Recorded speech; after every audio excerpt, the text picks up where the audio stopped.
तो अब आज मैं सबसे पहले माइंड के ऊपर आपको बात करना चाहता हूँ। देखिए, आदमी दुखी होता है, तनाव लेता है ना? चिंता करता है। तो क्यों करता है? क्योंकि थोड़ा अज्ञानता में है, सत्य से परिचय नहीं है उसका, ठीक है? अब जनरली किसी को पूछो भाई साहब दुखी क्यों है? तो वो आपने कभी भी नोट कर लेना, वो हमेशा दूसरों पे उँगली करता है। वो कहता है भाई साहब इनके कारण दुखी हो जी। तो एक बात ध्यान में रखना कि बाहर जो है ना चिंगारियाँ हैं, पेट्रोल तुम्हारे भीतर है, ध्यान रखना। और वो पेट्रोल तुमने इकट्ठा किया है, दुनिया ने लाकर तुम्हारे भीतर नहीं रखा, ये ध्यान में रखना। इसीलिए बाहर की चिंगारियाँ आकर आग लगा जाती है और तुम क्या कहते हो? नहीं जी, इस चिंगारी ने मेरे घर में आग लगाई जी। अरे भाई, पर तुम्हारे अंदर पेट्रोल नहीं होगा तो आग क्यों लगेगी? तो तुम्हें अपने पेट्रोल को ठीक करना है, क्योंकि चिंगारियों को दोष भी कब तक देते रहोगे भाई? तो इसीलिए तो आज ये पेट्रोल की टंकियाँ क्या-क्या है, जो हमने अनजाने में अपने अंदर विकसित कर दी है, हमें पता नहीं चला। मैं थोड़ा-सा उसके ऊपर चर्चा करके फिर समाप्त करूँगा। देखिए, हमारे भीतर है ना 5 टंकियाँ हमारे भीतर है। अ, सबसे पहली टंकी हमारे भीतर कौन-सी है? इमेज क्रिएशन, अहंकार का निर्माण, मैं का निर्माण। देखिए, जब हम छोटे होते हैं, तो हमारे दिमाग में हमारे बारे में कोई इमेज नहीं होती कि मैं कौन हूँ, मैं क्या हूँ? ये कुछ पता नहीं होता आपको। आप लोगों के सामने नंगे भी घूम रहे होते हैं, नाक बह रही होती है, कपड़े फटे हुए होते हैं, कोई चिंता थोड़ी दिमाग में। लेकिन जैसे-जैसे आप बड़े होने लगते हो, धीरे-धीरे फिर लोग आपके बारे में कमेंट शुरू करते हैं परिवार में, समाज में, आप बड़े सुंदर हैं, इंटेलिजेंट हैं, आप ऐसे हैं, आप वैसे हैं।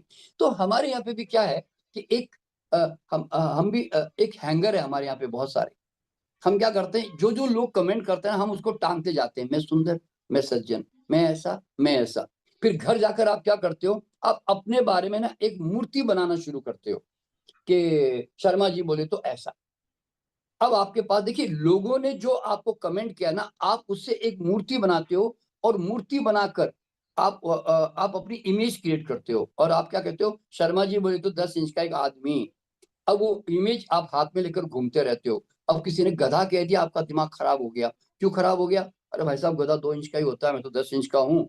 तो देखिए, आपको गधा कहने से, गाली देने से या आपको थोड़ा-सा कुछ भी छोटा कह देने से आपको दिक्कत क्यों हुई? कि क्योंकि आपको लगा यार मैं ऐसा हूँ और इसने मुझे इतना ही बता दिया भाई। तो ये कहाँ है, मैं तुम्हारी इमेज अगर मैं तुमसे पूछूँ, तो तुम कहोगे साहब मेरे मन में है। मन में कहाँ है भाई? कल्पना में। कोई रियल में तो है नहीं, कल्पना में है ना। अच्छा, लोग भी तुमको इमेज देंगे, ध्यान रखना। पैसा होगा तो लोग तुम्हें सेठ जी करेंगे, पद होगा तो लोग तुम्हें बॉस, नेता करेंगे, ज्ञान होगा तो लोग तुम्हें गुरु जी करेंगे। अगर तुमने मान लिया मैं गुरु, तुम्हारा दुःख शुरू। ध्यान रखना, लोग तुम्हारे पाँव पकड़ते हैं, फूल माला पहनाते हैं, तालियाँ बजाते हैं, तुम्हारी तारीफ़ें करते हैं, तुम फँस जाते हो। याद रख, लोग तुम्हें फँसा देते हैं और तुम्हारे अंदर फँसने की ताकत है तभी तो तुम फँसते हो ना भाई। तो जिस दिन मैंने इस बात को जाना, अरे ये तो लोगों की दी हुई उधार की प्रतिमाएँ हैं, रियल में नहीं है, लोगों ने दी हुई है। तो मैंने उठा के सब फेंक दिया। मुझे पता चल गया कि ये इसी ने मेरी गड़बड़ की है सारी। तो दोस्तों, जैसे मैंने अपने सारे इस इमेज को निकाल के फेंका ना, तो 3-4 घटनाएँ मेरे साथ घटी। पहली घटना क्या घटी? क्योंकि मेरे पास इमेज नहीं है, इसलिए मुझे 24 घंटे ना उसको पॉलिश करने की झंझट भी नहीं है कि मैं अपने कन अपने अपने अपने धन से, पैसों से, अपने कपड़ों से, अपने मकान से, अपने ज्ञान से मैं लोगों को इम्प्रेस करने की कोशिश करूँ। भाई साहब ज़रा ख़्याल रखना, मैं कोई मामूली चीज़ नहीं हूँ। तो ये जो हर आदमी में एक प्रयास होता है ना कि आई वांट टू, मैं कुछ चीज़ हूँ जी। तो ये झंझट नहीं मेरे अंदर, क्यों? मेरे पास इमेज ही नहीं है तो मैं क्या शो ऑफ करूँ? पहली बात। और दूसरी बात क्या है कि चूँकि मेरे पास इमेज नहीं है, इसलिए आप मुझे तारीफ़ करो, मेरी गालियाँ दो, तो मेरे को क्या फ़र्क पड़े भाई? क्योंकि मुझे उसको मापने के लिए स्केल तो चाहिए ना, तो वो मेरे पास है नहीं। तो इसीलिए मैं किसी की गालियाँ या तारीफ़ें मुझे फ गालियाँ कोई तारीफ़ करे तो मैं फूलता भी नहीं हूँ, बता रहा हूँ मैं आपको। और गाली दे तो मैं सिकुड़ता भी नहीं हूँ, क्यों? मेरे पास कुछ है ही नहीं मापने को। और तीसरी चीज़ जो है दोस्तों वो क्या होती है कि हर आदमी संसार में है ना 2 पर्सनैलिटी में जीता है। एक जो वास्तव में जो होता है वो जो घर में घरवाले जानते हैं सिर्फ़, और क्योंकि और एक आप पर्सनैलिटी बाहर आप लोगों के सामने मुखौटा पहन के आते हो। देखिए पर्सोना का मतलब ही मुखौटा। तो आप जब घर से बाहर निकलते हो ना, तो पर्सनैलिटी की एक लोगों को दिखाने के लिए कि शर्मा जी इस टाइप का आदमी है भैया। तो आप एक चुनरी ओढ़ कर ना बाहर आते हो आप, और फिर लोगों कहते हैं देखो जी मैं ऐसा हूँ जी, लेकिन वो चुनरी इतनी हल्की होती है कि थोड़ी सी आंधी आती ही उड़ने लगती है, और आप घबरा कर जो है उसको फिर ओढ़ने लगते हो कि यार मेरे बारे में कोई लोग जान ना ले मेरे बारे में। अरे भाई, तनाव किसको कहते हैं मालूम है?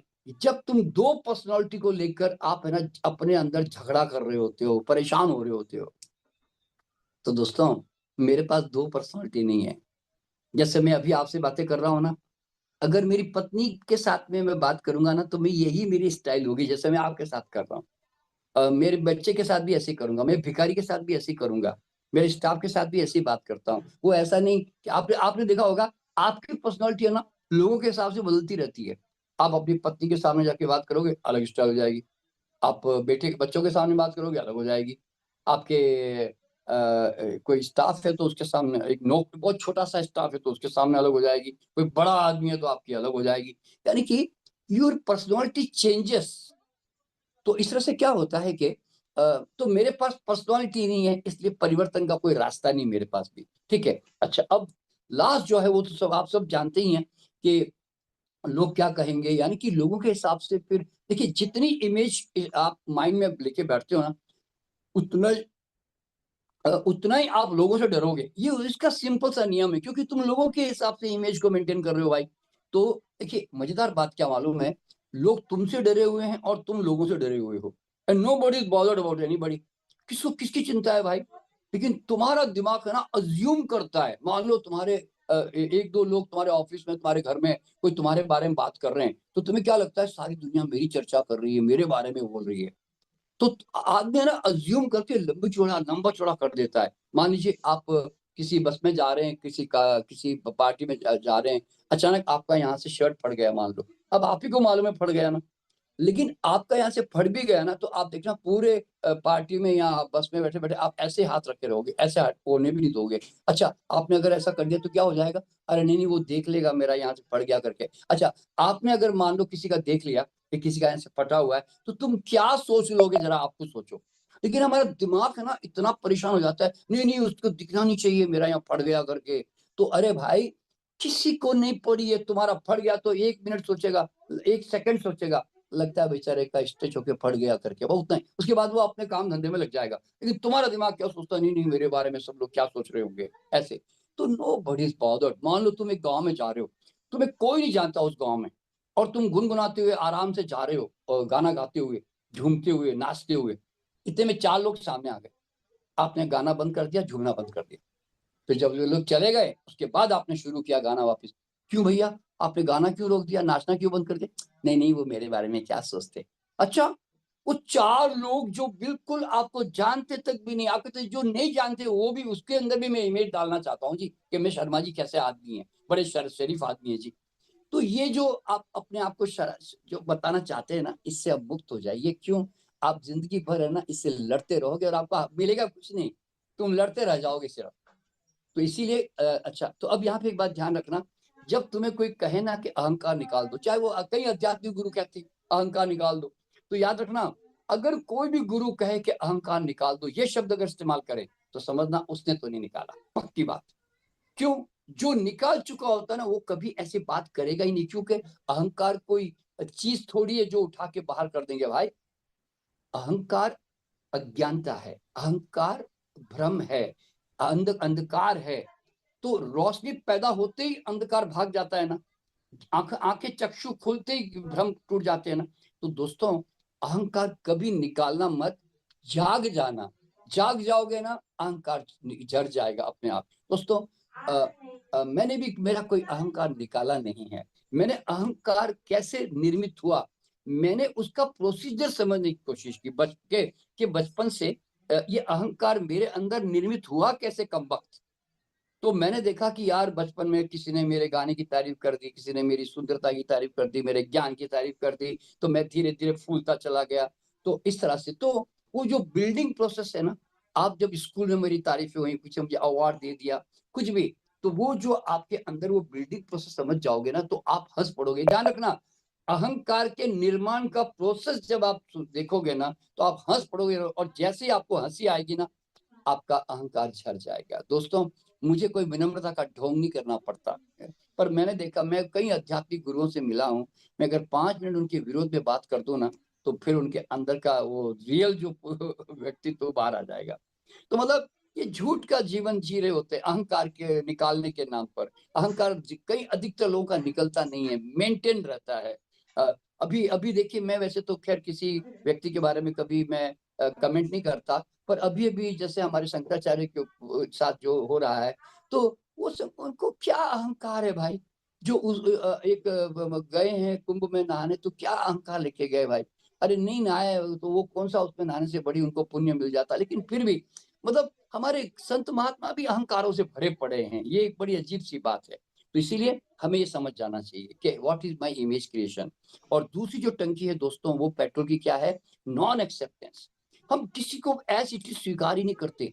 हम ना तो अपने आप को स्वीकार करते, ना दूसरों को स्वीकार करते हैं, और हमेशा तराजू में लेके तोलते रहते हैं, मेजरमेंट करते रहते हैं। देखिए, कांटा कांटा काटा क्यों है नहीं पूछना, चुभता है क्या? बचने के रास्ते खोजो। फूल फूल क्यों है नहीं पूछना, अच्छा लगता है क्या? उसके पास जाने के बहाने खोजो। अरे भाई, तुम जानते हो अच्छी तरह से कि कांटा है, चुभता ही है, उसका स्वभाव है, फिर भी तुम क्या करते हो मालूम है? जिंदगी भर कांटे को लेकर चर्चा करोगे।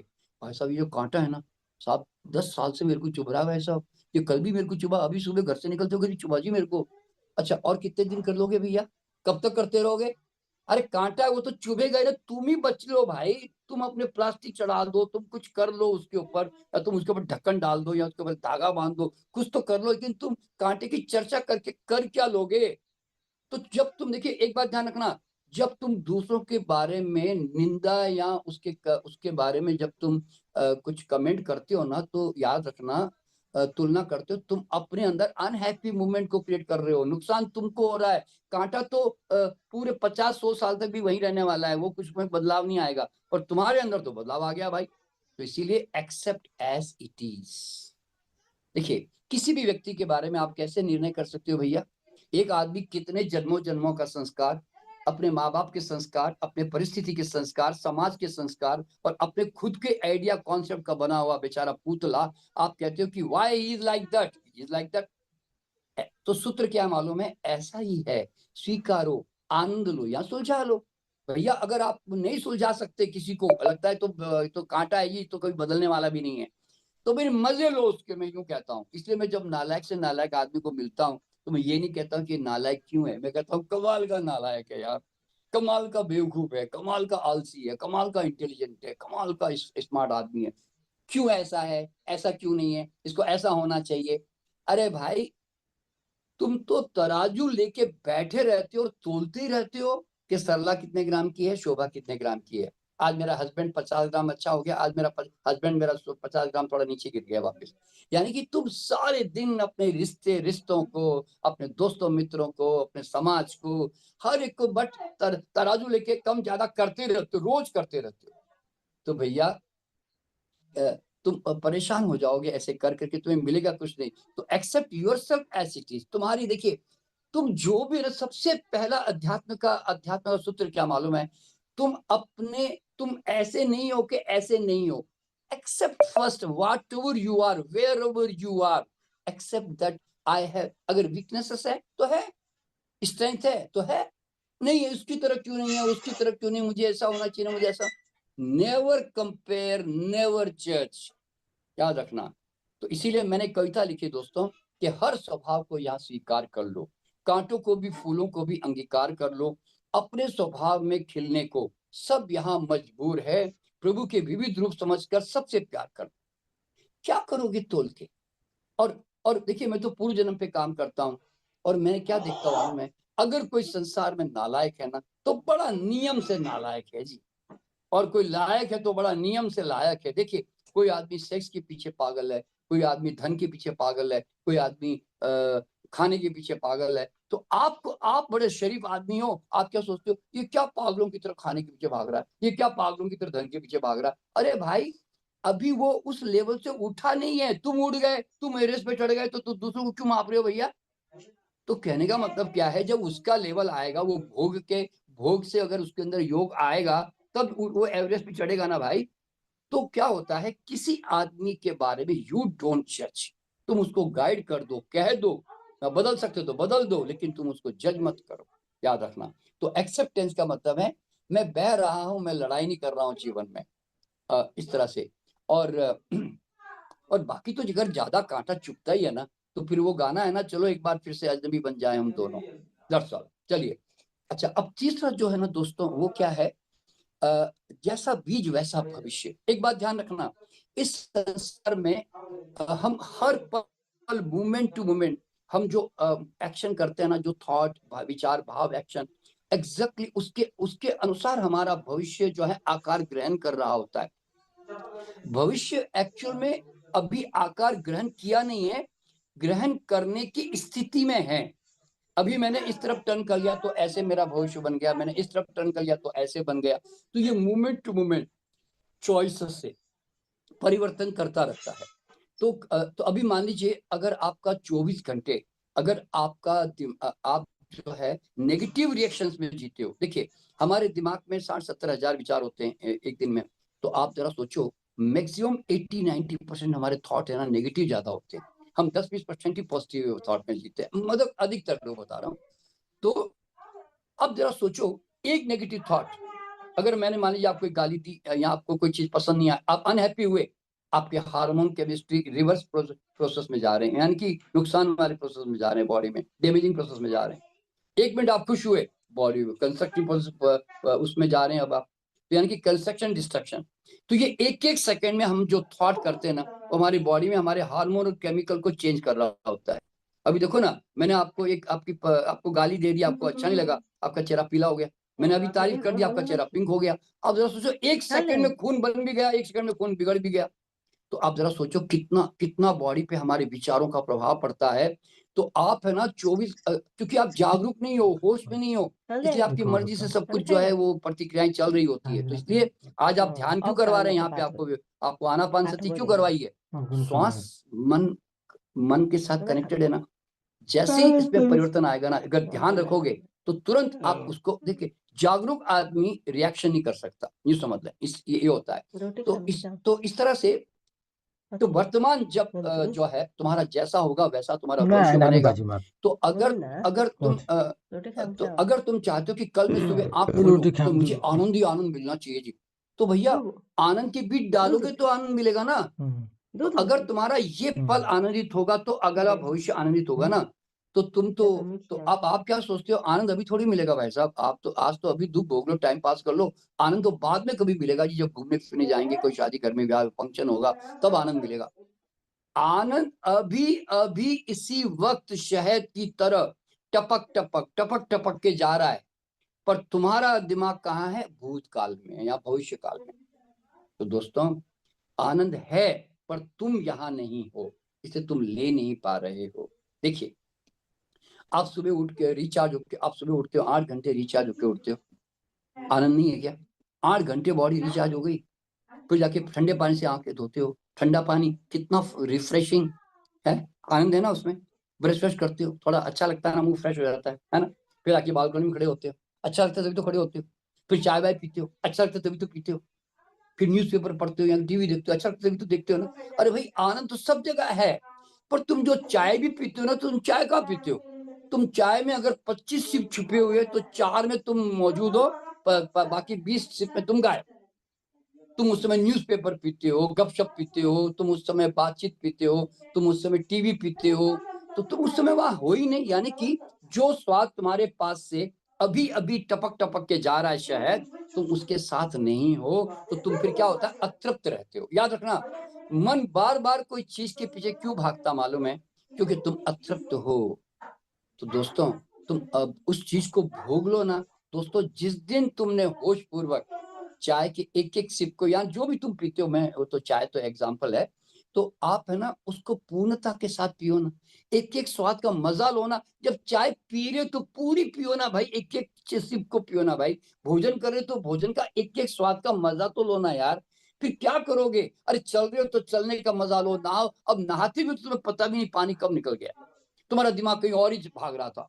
अरे भाई, जब नहाओ तो देखो शरीर कितना शुद्ध हो रहा है, कहाँ से पानी निकल रहा है, कैसे एनर्जी बॉडी की रिचार्ज हो रही है, मेरी बॉडी दोबारा तो दोस्तों मोमेंट टू मोमेंट जब उस पल के साथ तुम रहते हो ना, ध्यान रखना, देखिए माइंड एक ही काम करता है, या तो भूतकाल में भागता है या भविष्य काल में।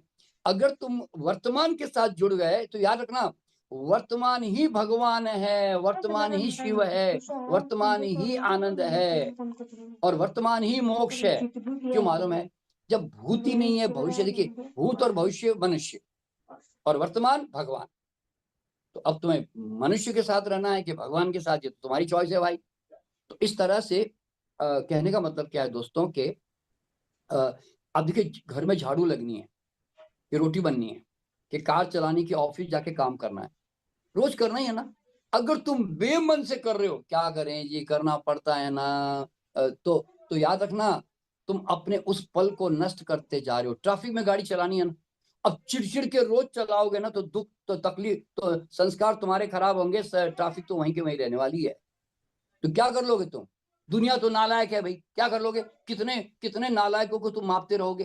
तो इसलिए तुम कब तक प्रतिक्रियाएं करते रहोगे? तुम वर्तमान को चूकते रहोगे। इसीलिए तुम जो भी करो अपने वर्तमान में रहने की आदत डालो धीरे धीरे, तो फिर आपका वर्तमान जो स्वर्ग होता है ना दोस्तों, तो भविष्य स्वर्ग हो जाता है। एक बात ध्यान रखना, मरने के बाद आसमान में स्वर्ग वर्ग नहीं है भैया। और अगर किसी को भरोसा है कि आसमान में स्वर्ग है, तो घर जाके लिस्ट बना के लाना कल मेरे पास में, कि स्वर्ग में जाके क्या कर लोगे तुम। क्या करोगे स्वर्ग में जाके? क्या अच्छी मिठाई खा लोगे? अप्सराओं के साथ नाच लोगे? कि अच्छे गद्दी में सो जाओगे? कर क्या लोगे तुम वहां पे? क्या है क्या वहां स्वर्ग में? तो दोस्तों स्वर्ग जो है ना, ये हमारी अधूरी वासनाओं का रिफ्लेक्शन है और कुछ नहीं है। आदमी को पता नहीं किसी ने होप दे दी, अरे यार यहाँ नहीं तो वहां तो मिलेगा ही। पर ऐसा नहीं है दोस्तों, स्वर्ग कोई जियोग्राफिकल जगह ही नहीं है, ये मानसिक स्थितियां होती है इस तरह से। तो इसीलिए, और ये शास्त्र सारे पुरुषों ने लिखे, इसलिए उन्होंने शराब और शवाब की कामना कर दी। तभी तो उन्होंने कहा ऊपर जाओगे तो सोमरस मिलेगा, अप्सराएं मेनकाएं मिलेंगी। ये सब क्या है? ये सब तुम्हारी वासनाओं का तो प्रतिबिंब है ना सब।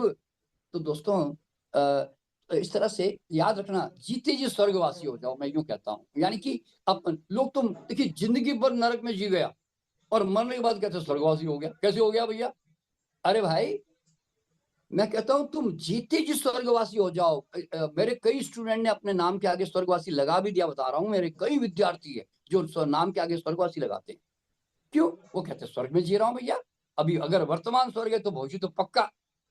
तो इसीलिए दोस्तों कहने का मतलब क्या मालूम है, इस के इस पल में गलत बीज मत डालो, सही बीज डालो और सही भविष्य का निर्माण करो। और चौथी जो टंकी है दोस्तों, वो क्या मालूम है, आइडियोलॉजिकल स्किल्स। जितनी तुम्हारे जीवन में आदर्शवाद की स्किलें होंगी ना, तुम्हारा जीवन उतना ही दुखी रहेगा। इसका कारण क्या मालूम है, जो आदमी ईमानदार होता है ना, वो अपनी ईमानदारी को लेकर भागना नहीं करता। वो सारे दिन इस बात से चिढ़ता कुड़ता रहता है कि दूसरे बेईमान क्यों है। उसके चर्चा का विषय वही होता है। और जो आदमी सत्यवादी होता है, वो क्या बोलता है मालूम है, दूसरा कोई झूठ बोले तो मेरे अंदर आग लग जाती है जी। यानी कि झूठ वो बोलता है, सजा तू भुगतता है। क्या कमाल का हिसाब है भाई। तुम्हारा ब्लड प्रेशर हाई हो जाता है दूसरा झूठ बोलते, तो मतलब हम सजा भुगतते हैं। कम वक्त गलती और करता करता कोई और है, भुगतते हैं हमें। और जो आदमी डिसिप्लिन वाला होता है ना, अनुशासन प्रिय, वो तो महा खतरनाक सुसाइडल, सारे दिन अपनी डिसिप्लिन से दूसरों की इनडिसिप्लिन ही मापता रहता है। तुम सुबह 4 बजे उठते होंगे, बाकी सब 8 बजे उठते होंगे, तुम्हारा दिमाग खराब। तुम देखना घर में जब कोई ऐसे लोग सोते रहते हैं ना, तुम है ना टेढ़ी नजरों से देखते रहते हो, थोड़े थोड़े नाराज से होकर, ऐसे नालायक कहेंगे अभी तक पड़े हुए, टाइम से भी नहीं उठते ये लोग। तुम्हारा दिमाग खराब। और तुम गाड़ी ट्रैफिक में बढ़िया चलाते होंगे, बाकी नहीं चलाते होंगे, पूरी ट्रैफिक में तुम चिड़चिड़ करोगे। तुम टाइम से ऑफिस पहुंच जाते होंगे, अब दूसरे नहीं पहुंचते होंगे, तुम उनको टेढ़ी नजरों से देखते रहते हो। तुम मंदिर जाते होंगे, तुम योगा करते होंगे, तुम ध्यान करते होंगे, अब दूसरे नहीं करते, तुम उनको ऐसे देखते हो नास्तिक कहीं के, भगवान को भी नहीं मानते। यानी कि यू ऑल द टाइम अपने डिसिप्लिन से दूसरों के इनडिसिप्लिन में आप रहे होते हो तुम हमेशा। तो तुमको दुख, तुम क्या सुखी हो? क्या दुखी हो ना, तुम तो अनहैप्पी हो। और जो आदमी परफेक्शनिस्ट होता है, वो सारे दिन अपने नौकर स्टाफ कलाकार और बच्चों सब में परफेक्शनिस्ट ढूंढता रहता है, अपनी तरफ परफेक्शन चाहता है सब में। और आपने कभी नोट किया होगा, ये लोग अक्सर, इनका दिमाग खाना गर्म रहता है, गुस्से में रहते हैं लोग। क्यों? दुनिया उसकी तरफ तो है नहीं भाई। और जो आदमी सफाई पसंद होता है, आपने देखा होगा महिलाएं घर में कई बार सफाई पसंद होती है, तो सारे दिन चिड़ चिड़ कुड़ कुड़ करती रहती। क्यों? देखिए बच्चे हैं, हस्बैंड है या नौकर है, ढंग से उसने सामान रखा नहीं रखा, सारे दिन अरे ये यहाँ पे किसने रख दिया, अरे वापस किसने यहाँ पे गंदा कर दिया, तो मतलब दिमाग जो है ना उसका हर वक्त परेशान रहता है। तो आप जरा सोचो, आपका सारे दिन दिमाग तो तनाव में, अनहैप्पी मोमेंट में जा रहा है, तुम्हारा भविष्य कैसे अच्छा बन जाएगा भाई? हम अच्छे गुण क्यों अपनाते हैं? शांति मिले, आनंद मिले, प्रेम मिले, कहाँ मिला? स्पॉन्डिलाइटिस मिली, अल्सर मिला, एसिडिटी मिली, जो ब्लड प्रेशर मिला, जॉइंट्स पेन मिले, कैंसर मिला, क्या फायदा हुआ भैया? तो इसलिए मैं कहता हूं, अगर भगवान ने तुम्हें अच्छे गुण दिए ना, तो पहचानो और नाचो, भांगड़ा करो, पर दुनिया को मापना बंद करो, वरना तुम दुखी हो जाओगे। भाई तुम बदल सकते हो, बदलो ना, नहीं बदल सकते, क्यों क्यों मापते हो भैया उसको? तो कहने का मतलब है, आइडियोलॉजिकल स्केल लेके ना दुनिया को मापो मत, गाइड कर दो बस अपनी तरफ। और लास्ट टंकी दोस्तों वो क्या है? वो है अपेक्षा का कटोरा। दोस्तों मैं एक बड़ा, इतना बड़ा कटोरा लेके बाजार में उतरा कि कोई तो मुझे पूछेगा, कोई तो मेरी सेवा करेगा, कोई तो पानी पिलाएगा। लेकिन मैं क्या देखता हूँ मालूम है? सब लोगों के हाथ में मेरे से बड़ा कटोरा है। मैं सोचता था कि दुनिया मुझको कुछ देने वाली है, लेकिन पता चला नहीं, दुनिया मेरे से ज्यादा मांग रही है, यानी कि भिखारी भिखारी से मांग रहा है। क्या कमाल का हिसाब है भाई! और सब भिखारी बने बैठे हैं आपस में, सब एक दूसरे के कटोरा लेके झाके जा रहे हैं। एक पति पत्नी भी शादी करके आते हैं ना, तो पत्नी सोचती है पति आ गया मुझे बहुत कुछ देने वाला है, और पत्नी सोचती है पति आ गया ये मुझे बहुत कुछ देने वाला है, और दोनों अपने अपने कटोरे लेके आ जाते हैं और शादी करके आ जाते हैं। जिस दिन झगड़ा होता है उस दिन दोनों कटोरे निकाल के बैठ जाते हैं और हिसाब किताब करने लग जाते हैं कि देख तूने मुझे कितना दिया, मैंने तुझे कितना दिया। तो भाई मैंने तो मेरी पत्नी को पहले ही बोल दिया, देख भाई अगर कोई कटोरा उठ रहा है तो अपेक्षा का उसको फेंक के आना, लाना मत साथ में। एज ए हस्बैंड मैं जो ईमानदारी से तेरे लिए कर सकता हूँ मैं तो जरूर करूंगा। एज ए वाइफ तू जो कर सकती कर लेना, लेकिन भैया कटोरे कभी मत निकालना। क्यों? मैं कभी भर ही नहीं पाऊंगा इसको। और लोग है ना सारी जिंदगी कटोरे लेके हाथ में है ना कहानियां सुना रहे होते हैं आपस में एक दूसरे को। तो भैया याद रखना, ये बहुत इंपॉर्टेंट बात ध्यान में रखना, तुम इस संसार में सिर्फ और सिर्फ देने के लिए आते हो, लेने के लिए बिल्कुल नहीं। बता रहा हूं मैं आपको क्यों? क्योंकि तुम ईश्वर पुत्र हो, तुम उस यूनिवर्स के अंश हो। ध्यान रखना, तुम हो कौन अल्टीमेटली? उस ब्रह्म के पुत्र हो ना तुम। तो पूरा ब्रह्मांड क्या कर रहा है? ये सूर्य चांद सितारे क्या कर रहे हैं? तुम्हें दे रहे हैं ना। ये पेड़ पौधे क्या कर रहे हैं? दे रहे हैं ना। धरती दे रही है ना, हवा दे रही है ना। सब कुछ तो तुम्हें, दुनिया पूरा ब्रह्मांड तुम्हें दिए जा रहा है ना। तो आखिरकार तुम उसके अंश हो, तो तुम्हारा काम क्या है? तुम भी दो भाई, तुम अपनी सुगंध दो संसार में आए हो तो तुम ये आशा क्यों करो कि मुझे भी कोई कोई दे दे जी मुझे। और एक बात ध्यान रखना, तुम अपने बच्चों को पालते हो और उनको बड़ा करते हो, और तुम परिवार को पालते हो, तुम कोई एहसान नहीं कर रहे हो। ध्यान रख लेना, कभी भी मैंने एक शेर लिखा कि कोई किसी पर यहाँ एहसान नहीं करता, इंसान की क्या औकात भगवान भी नहीं करता। हमारी दी हुई हर मदद, हमारा दिया हर दान, हमारा दिया किसी पे एहसान नहीं, किसी पे एहसान नहीं, स्वभाव की मजबूरी है। जैसे पेड़ों का फलना, धरती का जलना, सूरज का निकलना, नदियों का बहना।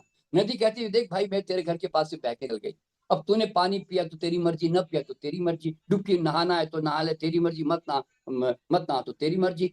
नदी को कोई चिंता नहीं है कि कोई मेरा पानी पी रहा है कि नहीं पी रहा है। सूरज को कोई चिंता नहीं है, वो कहता है मैं तो मेरा रोज आके काम करके चला जाता हूँ भैया, तुमको लेना है तो खिड़की खोल दो, नहीं तो बंद करके बैठो, मुझे क्या भैया। तो why should I bother? As a father, as a brother, as a husband, मैं जो दुनिया में कर सकता हूँ आई विल, मैं अपनी पूरी सुगंध देके जाऊंगा भैया। अब किसी को पसंद आएगी, किसी को पसंद नहीं आएगी, और करूंगा तो उतना ही ना जितनी मेरी ब्लूप्रिंट है, जितनी मेरी क्षमता है मैं उतना ही तो करूंगा ना। मतलब एक फूल उतनी तो सुगंध देगा, तो उतना ही तो कलर छोड़ेगा जितना उसके अंदर भरा हुआ है। तो दोस्तों कहने का मतलब क्या है? आप इस संसार में दो दो दो बस। लोग कहते हैं मेरे बच्चे हमारी केयर नहीं करते। अरे क्यों करेंगे भैया? मैं तो पहला क्वेश्चन ये करता हूं, क्यों करें? क्योंकि तुम्हारे माँ बाप ने तुमको पाला, तुम्हारे बच्चे अब आगे बच्चों को पालेंगे, उनके बच्चे आगे के बच्चों को पालेंगे, तो साइकिल तो ऐसे चलती है भैया, ऐसे तो चलती नहीं है।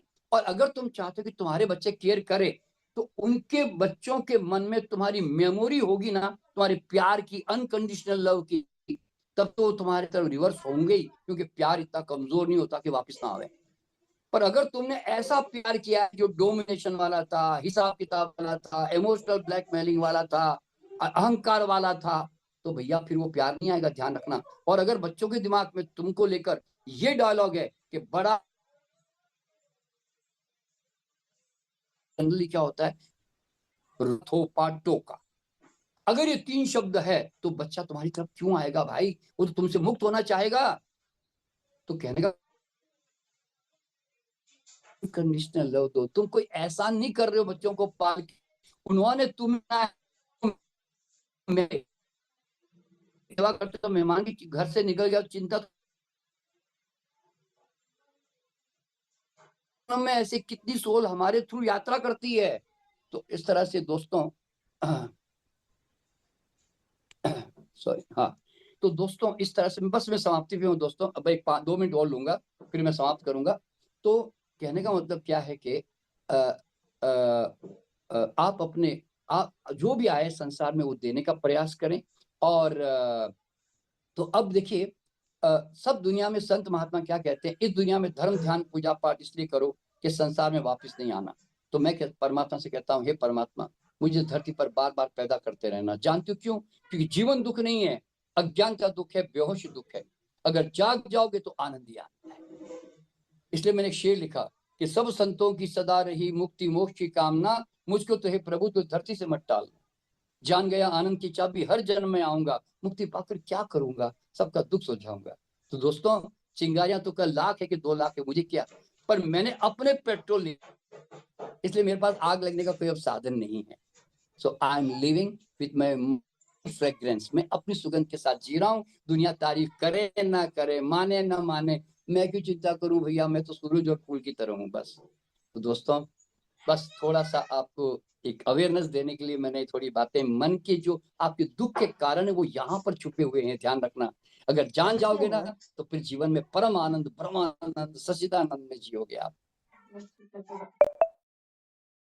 धन्यवाद देता हूँ आप सबको कि आपने बड़े प्यार से इसको सुना। और